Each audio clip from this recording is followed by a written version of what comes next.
the speakers in that report actually mentioned it, that this is going to be a good way to shore up the budget. Could you talk about that a little? Well, the thing is that you have 400 MDAs and you have the Accountant General of Nigeria. It's like you have the chief accountant of a company with 400 branches. And each of those branches, each of those MDAs have maybe 300 sub-branches. So you are looking, that's how you end up with 10,000 accounts.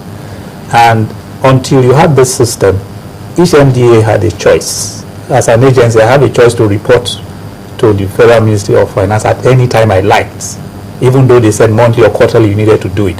How much I have in my bank account, how much deposits I have in various accounts, how many are in overdraft.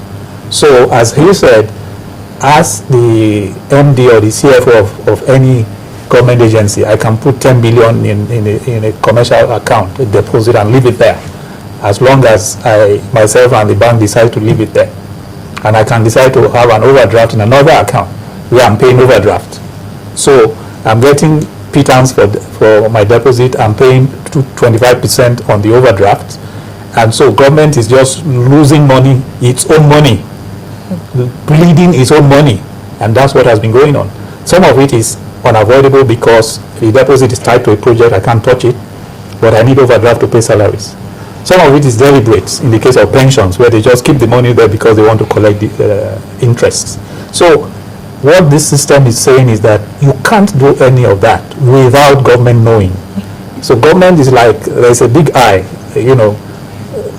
there's an eye in the computer there, that the big brother eye that is seeing every bank account. If it is 2,000, 10,000 bank accounts, it can see every account. It can see how much you have kept in a deposit, how much you have in an overdraft. And it can say to you can't do this. That 10 billion that is there, we need to bring it in and stop that overdraft where you are paying. So that capacity for government to manage its cash flow is now possible. It was not possible before, even if you wanted to do it, because you depended on the government agency, the MDAs, to report. To say this is what I have. Now you don't depend on them, your computer is seeing it. We just got this mail from Sylvester, one of our viewers, Sylvester, because he says, how can this MDs remit to Federation account when virtually all of them complain poor funding by the federal government, meaning what they generate cannot sustain? Well, I think that's the key thing is this. Like I did say, there are several agents of government that have surplus. Those agents of government leave your surplus with the commercial banks.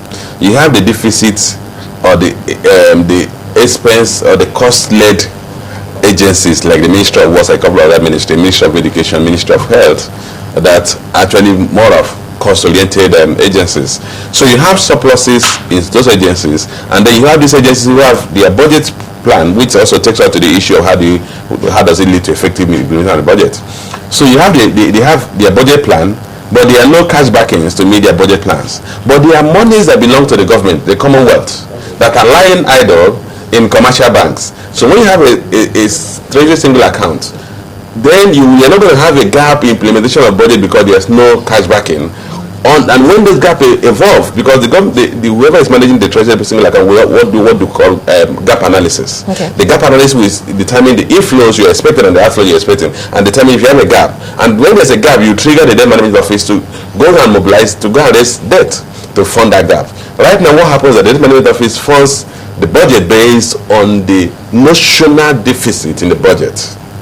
Whereas at the end of the 1st of December, every agency that has surplus is asked to remit funds that have been transferred to them so that they to return money utilized. Well, there are agencies of government that have been waiting for funds to implement project that are implemented during the year. So you end up not implementing the budget effectively because some units kept their surplus money for some peculiar interest, while the agents that needed this money to implement projects we are starved of money because there was no cash backing for those projects. Now, going forward, is it enough for us to have this GIFMIS and the TSA, or at least before the second half or by the second half of the year, we should see another system put in place to try to right this wrong?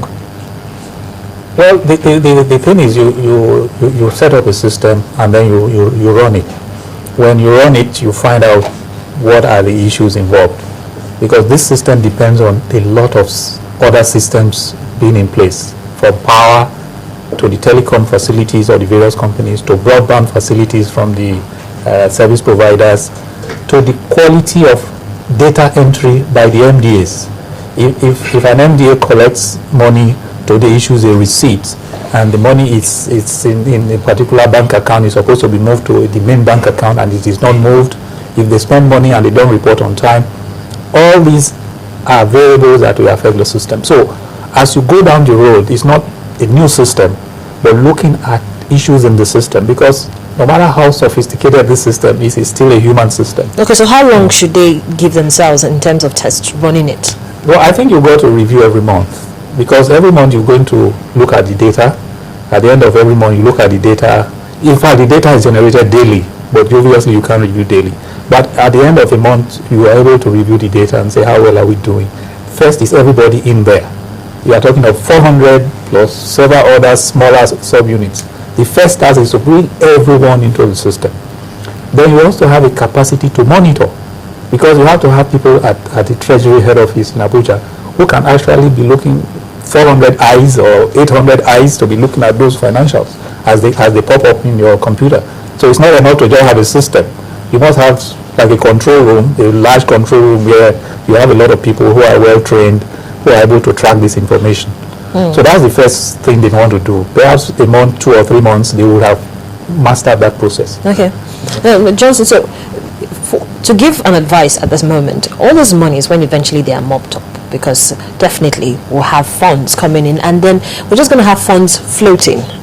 What should be done with those monies? No, you're not going to have funds floating.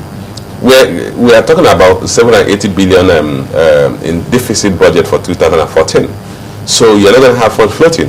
What we're going to have is an optimal management of financial resources, economic resources.